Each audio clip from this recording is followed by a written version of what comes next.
So just how well are we doing in the Western Cape with the unintended consequences of COVID-19?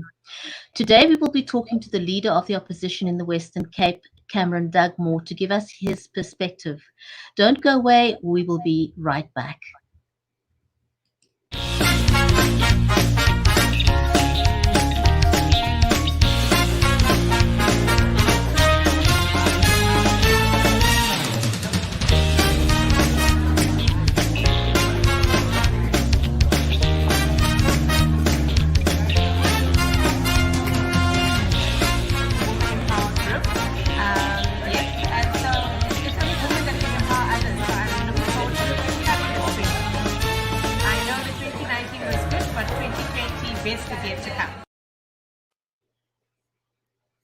If you're just joining us, welcome to the show. I'm your host, Bridgetti Banda from Cape Town in South Africa.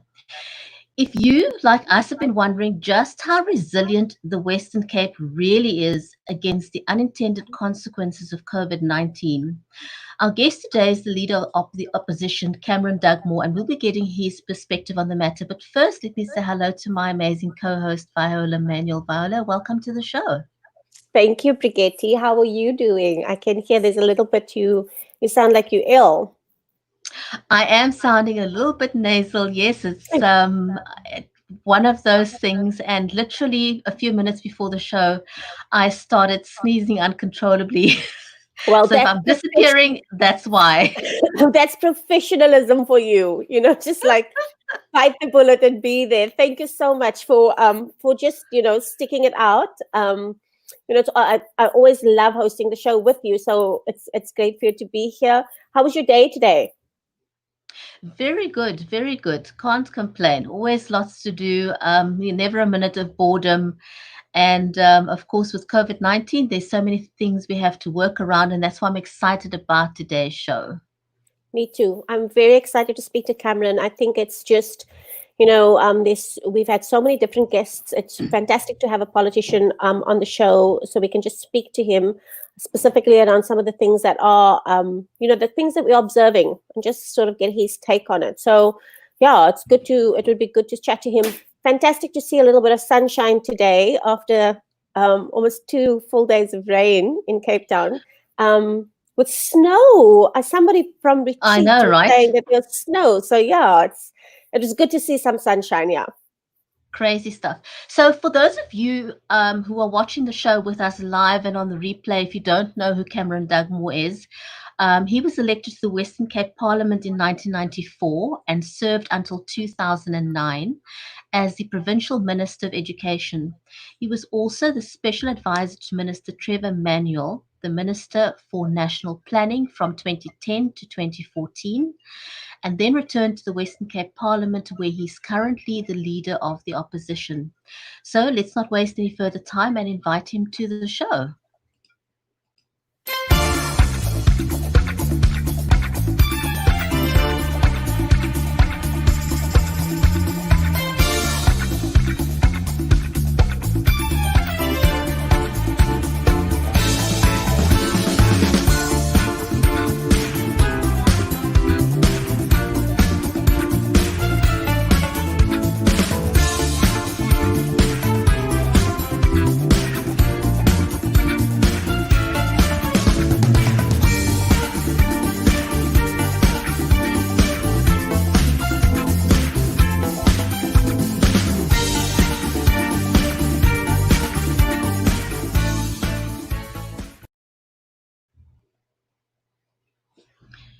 Cameron, welcome to the show. Glad to have you with us.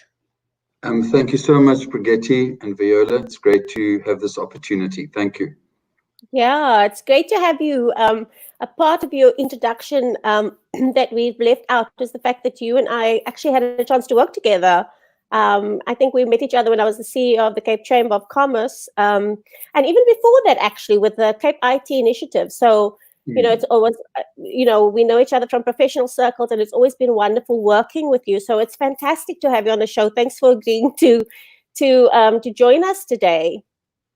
Thanks, Viola. Yeah, it's good to catch up, and it's just great to have an opportunity to talk. I mean, what better to do on Friday evening? Yeah, let's have a good conversation about what's going on in the world, in our country. So, Cameron, you've got a family.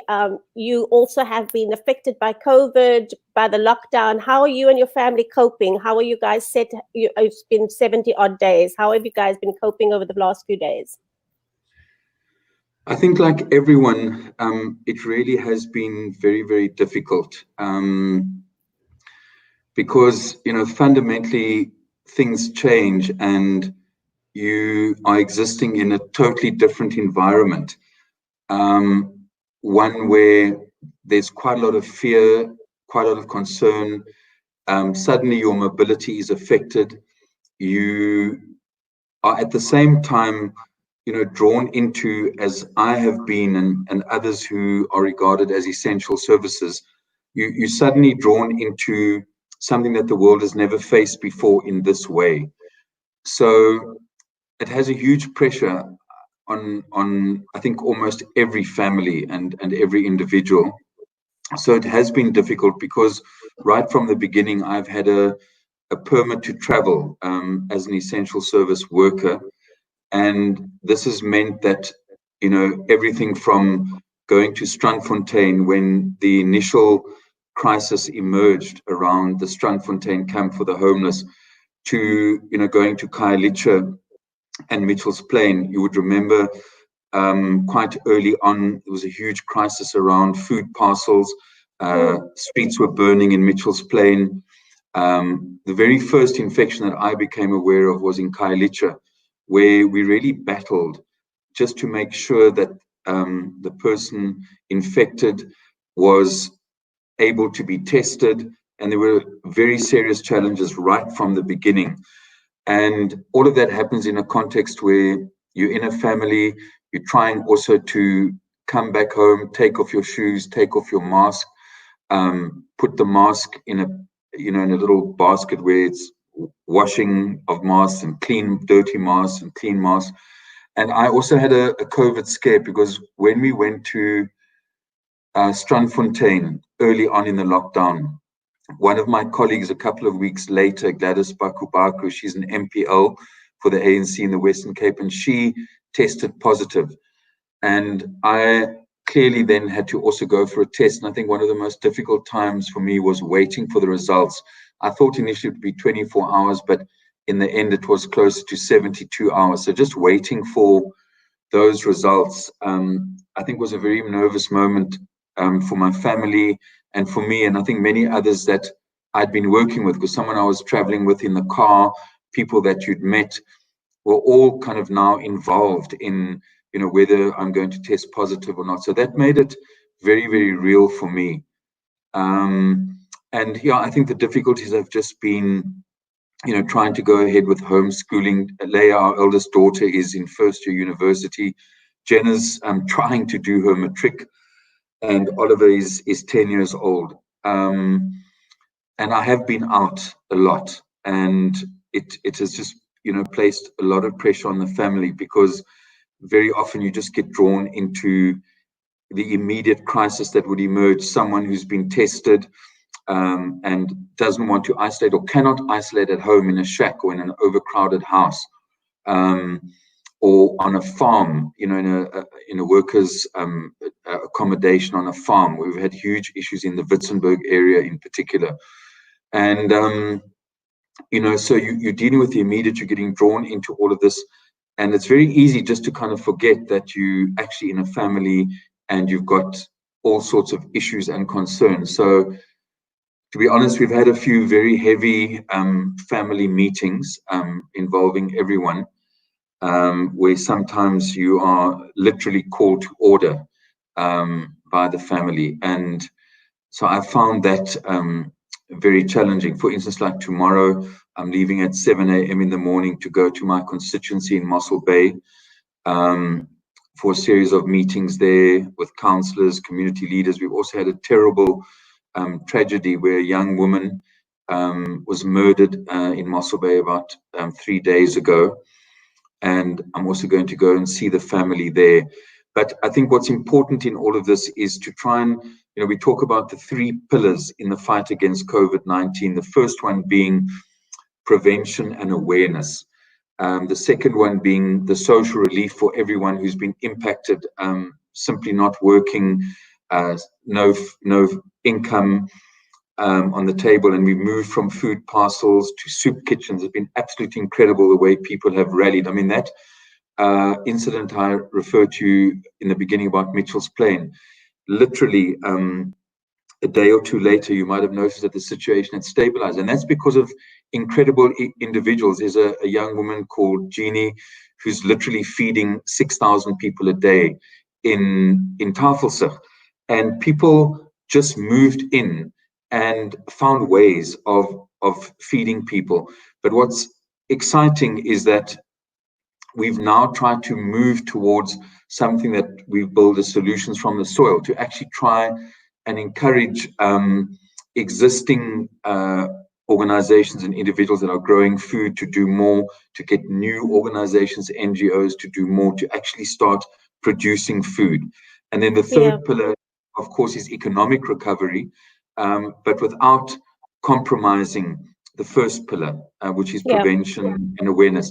And I think that's been a source of tension in the Western Cape, with us having a different view on aspects related to economic recovery as opposed to humanitarian support and relief. Obviously, and I think that has caused some tensions, but at the same time, we've worked very, very hard on our relationship as the ANC in the opposition with Premier Windy. There've been some difficult moments, but I can say that, after, we battled for 35 days initially to get a meeting with all the political party leaders, Peter Murray from the Freedom Front, Ferland Christian from ACDP, Melikai Krego from the EFF, Brett Heron from Good, and also our representatives from Al Jamaa and Mr. Brinkcase. But now, even this morning, at the first meeting was a meeting with the Premier and the political party leaders. So we've now having almost a regular meeting, and we're just hoping that our request to the Premier that the mayors in all 24 municipalities, irrespective of political party affiliation, will also call the leaders represented there. Because ultimately, we're facing a massive crisis in the Western Cape. And we can talk about, reasons why we think we've got, the highest infection rate, the highest number of deaths. So pulling together now could not be more important. We've seen the President visit. I think generally, I know that the Premier is fully supportive of that extra intervention and support. And as you mentioned, the issue of cooperative government between the 3 spheres. But, nothing in the community, nothing about us without us. And I think one of the critical issues is really making sure that we give every opportunity and support to communities. It is people like Community Chest, Lorenzo Davids, Things on Wheels. I think of Camilla Buss and Bahisha Solomons, who've just been absolutely incredible. And I'm not leaving anyone out. People who've never had soup kitchens before, getting them going. And I think they, are really the champions and the heroes and heroines that have come out. People who've literally, come forward and literally, made a plan. And that has been an incredibly inspiring story. And I know I'm talking, it's quite a long introduction, so just stop me when you think I've, gone on too long.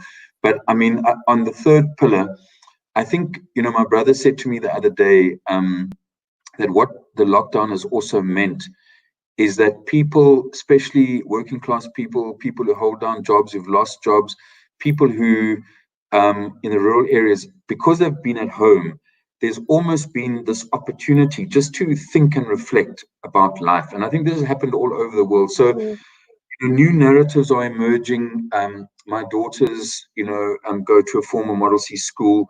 And what has emerged is, just a real consciousness, not just about issues of racism and patriarchy and discrimination based on gender, sort of really being highlighted.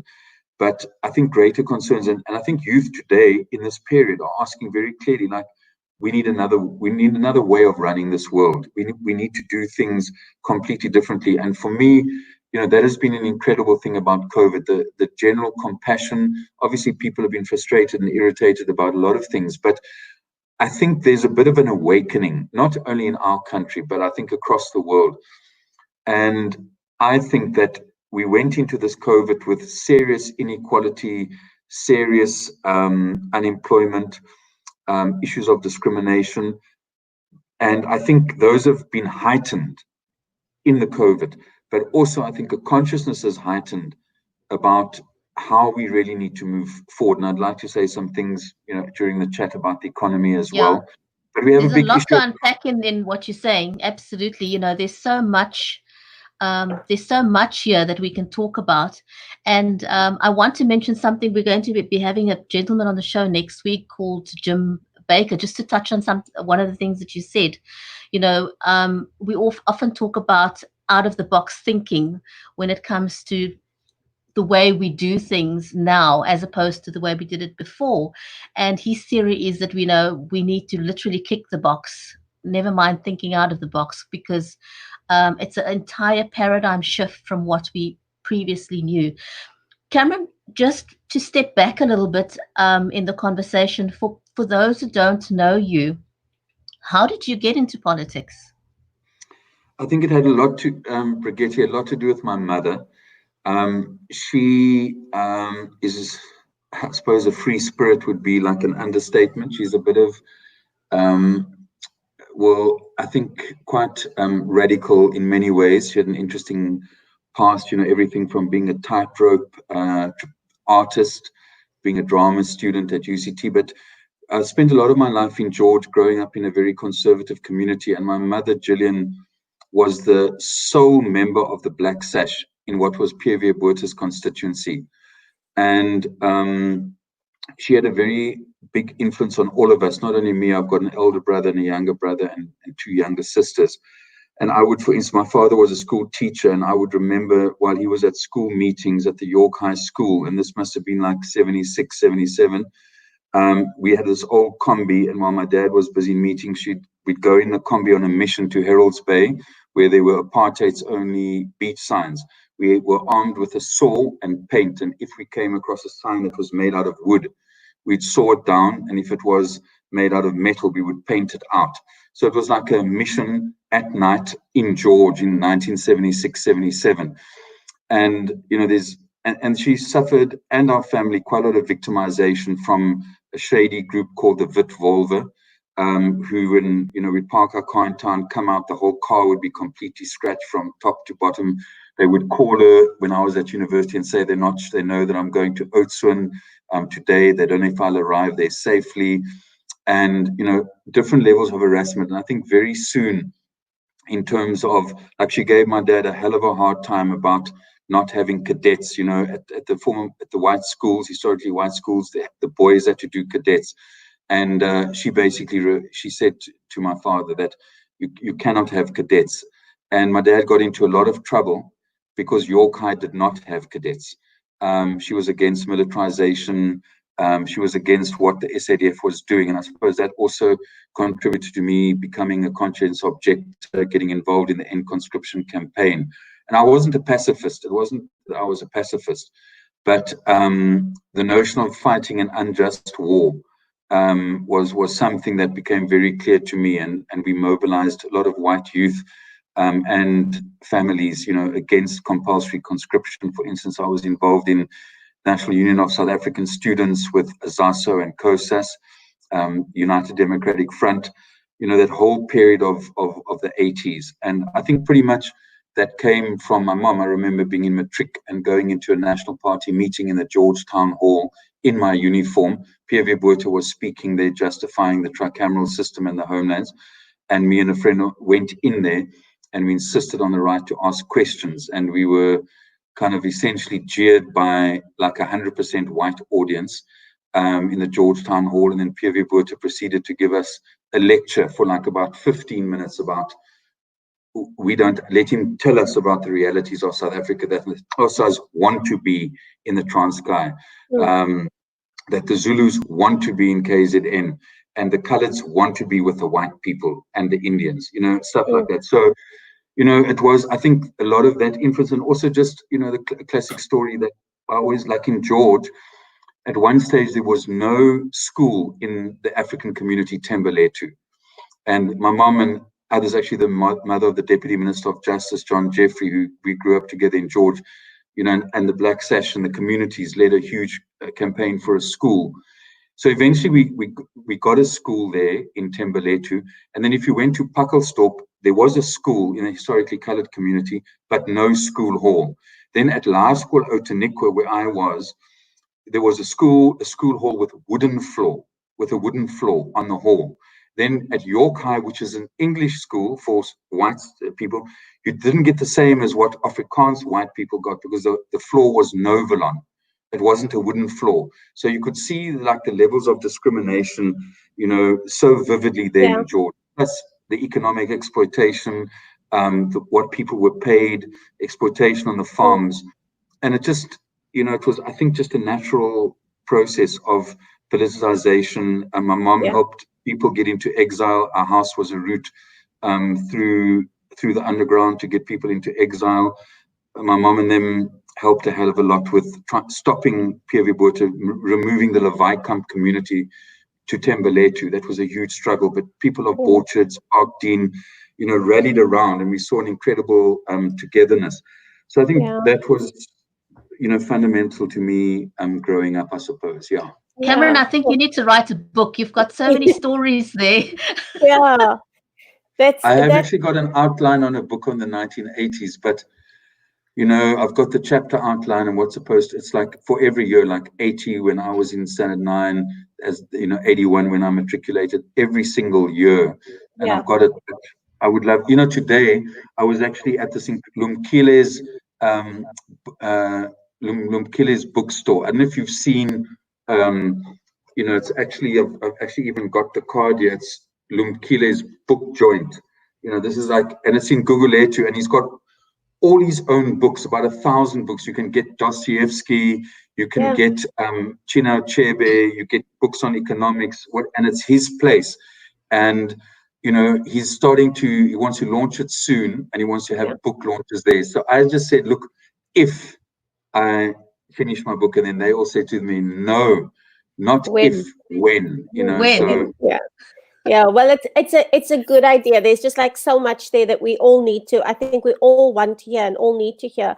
Now, Cameron, one of the things I'm really enjoying about having you on the show is that, you know, one of the things we talk about all the time is that we keep having to check our privilege. You know, when we talk about COVID and we talk about the lockdown and the impact of the lockdown, we all seem to look at it from a position where, you know, you've got Wi-Fi, you've got a room where you can go and isolate, etc. But we keep highlighting the fact that there are a lot of people who do not have those privileges. You know, people out there, and the majority of South Africans, the majority of our South African kids are really struggling with this lockdown. But from where you are and the work that you're doing, what would you say is one of the most severe unintended consequences of the lockdown?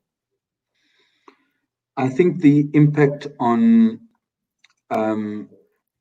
people at the workplace, people in communities where those inequalities, you know, often I think we've forgotten to talk about our society in terms of class, in terms of race, in terms of gender.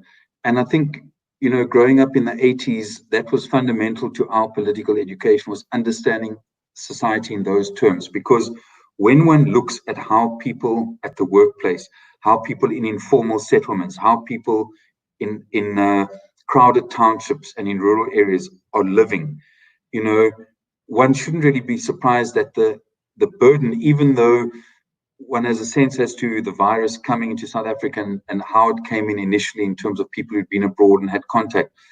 The real impact, like so much else in our province, TB, HIV, has been on the poor and the working class. And that links to the material conditions in which people live. So I think that I don't think we were surprised, but the impact on the poor, was the massive impact, especially then hit by people being out of work. And although there's been big effort in terms of social relief and the UIF and increasing social grants and old age pensions, which has all helped. And it's also, That has been huge, the impact on the poor, massive unintended consequence, but also I think the schools. I mean, if you look at how much schools have lost, and your point exactly, Viola, you know, it's very easy for a middle class family, you know, who's got cable, you know, to have things streamed. And even though many of our schools now have Wi-Fi, the problem is that our teachers are not, first of all, equipped in their homes, you know, because they don't have cable, many of our teachers, right? Some of our teachers, and this is the scary thing at the moment, is the number of teachers. I got a call just before I came to the show from Arensha Gillian, who's the ANC MP for Theewaterskloof. 4 schools, teachers have tested positive. 2 taxi drivers in the Grabo area, the Checkers ShopRite in Grabo. And suddenly you see a focus. So I think the impact of schools and people not having the comfort of getting onto the website of the department, not being able to receive, you know, I think it's fundamental in terms of basic inequality. I'm convinced that in terms of a new way of doing things, internet is a public good for me. It's like public transport, education, health. And, you know, we can have another debate about the NHI, and I understand some people's cynicism, but this more than ever has said, but we have to have a national health insurance. We have to have affordable, reliable public transport. We've got to deal with the lack of management, issues of massive corruption, which have happened in the, yes, we have to deal with that. But let's not get cynical about internet being a public good. You know, if one looked at these opportunities, you know, we would be able to have people at home. One of the proposals that I've made to both the Premier and the MEC is to say, look, an average of 17,000 Rand a year is given to subsidize a learner's education. Obviously, there's different norms and standards and so on. And if there are parents who choose in a working class rural community to school their kids at home, why can't some of that subsidy, without impact on teachers' jobs, because now they're at home, what does it cost to subscribe to the internet for a month? You could actually help those families by taking, you know, from the state allocation.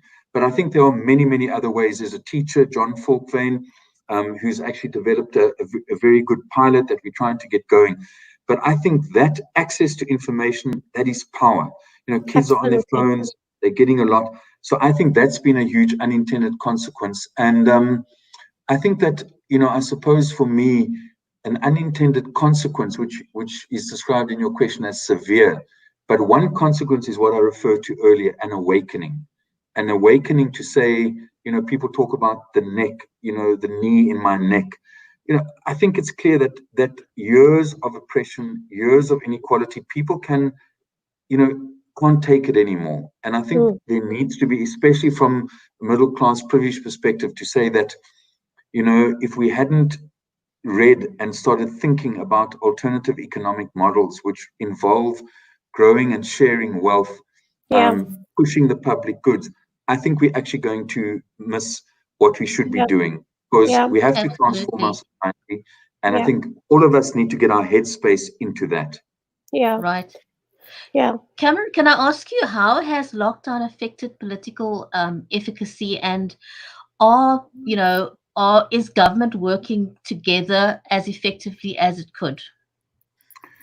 You know, it's interesting. There is a national command, and I think people have different perspectives on that. But, you know, the advantage of a national command is that you have the political leadership there, and you have your administration in one place, 24 hours.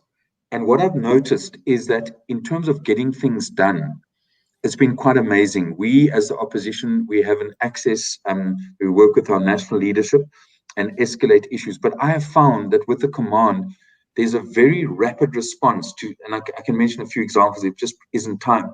So at some level, for me, one lesson is, how do we govern in a way which is completely responsive? So you literally, it's, you know, the classic thing would be like command and control, but it's not about that. It's being receptive, responding, activating things. And the country is now moving towards what's called a district development model, where you have national champions working in the district, pulling all spheres together, sectors. And so I think some form of the national command in terms of being responsive needs to continue.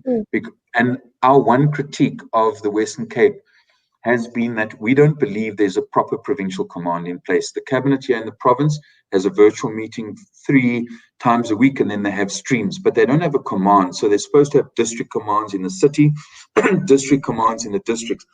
But essentially they have like a JOC. But the problem with the JOC, it's an operations center. It's not a command where you can look at strategy, tweak your strategy, involve, deploy people, and so on. But I also want to say that since the Premier and the political party leaders are now meeting, I have not for 1 minute doubted the commitment of the Premier to work in this way. And, you know, I don't think a Friday night is a good time for politics. I think it's just unfortunate that some people in his party kind of held him back for 35 days before he met with us, whereas we saw the President call the political party leaders. But we're moving together. We had this morning a very good meeting. And, you know, one of the things we decided to do was all the opposition leaders are going to approach the newly appointed, an amazing woman, Dr. Christina Numdu, our Children's Commissioner for the Western Cape, and ask her to convene a meeting with many of the student leaders. You know, back in the day we had SRCs, now we have RCLs. These kids are incredible. These young people, they are the ones that are really, you know, thinking and looking at everything. So we're going to have a meeting with those high school leaders from the RCLs, facilitated by the Children's Commissioner, not in a party political way, with all the parties, and just hear them. Honorable Marais and is also supportive, though he couldn't make this morning's meeting, had suggested we do the same with faith-based communities.